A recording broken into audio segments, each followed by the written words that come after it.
Welcome back to my channel voice of gold 1998. அடுத்த ஒரு சூப்பரான ஒரு கொஸ்டின் கேட்டிருக்காங்க. நாங்கள் கோல்டு காயினை வாங்கிட்டு சேவ் பண்ணி ஆர்மெண்ட் வாங்குறது கரெக்டான ஐடியாவா அப்படின்னு கேட்குறாங்க.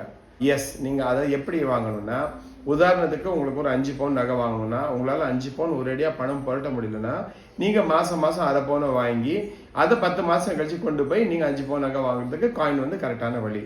இதே என்கிட்ட 5 பவுன் கேஷ் இருக்குது, நான் இப்போதைக்கு எனக்கு வந்து ஜுவல் பிடிக்கல, நான் காயின் மட்டும் வாங்கி வச்சுக்கலாம், நீங்கள் வாங்கி வச்சுக்கலாம். ஆனால் அந்த கொடுத்த சார்ஜஸ் உங்களுக்கு ரிட்டர்ன் கிடைக்காது.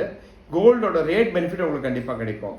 ஸோ என்னோட பெட்டர் அட்வைஸ் என்னென்னா, கூடுமான அளவுக்கு உங்களுக்கு நகை தேவை இருக்கும்போது நகையாவே டைரெக்டாக வாங்கிட்டீங்கன்னா அந்த 2% சார்ஜஸும் மிச்சப்படுத்தலாம், 3% ஜிஎஸ்டியும் மிச்சப்படுத்தலாம். அனதர் ஒரு 3-4% 5% போட்டுட்டு நீங்கள் தேவையான ஜுவல்லே வாங்கிட்டு போயிடலாம். ஒன்று யூசேஜ் ஆகும், உங்களுக்கு வேணும் போது யூஸ் பண்ணிக்கலாம். ரெண்டாவது, தேவைப்பட்டா ஏதாவது அவசர ஆபத்து பிரச்சனை வந்தால் நீங்கள் லோன் வாங்கிக்கலாம். ஏன்னா காயின்ஸுக்கு லோன் கிடைக்காது.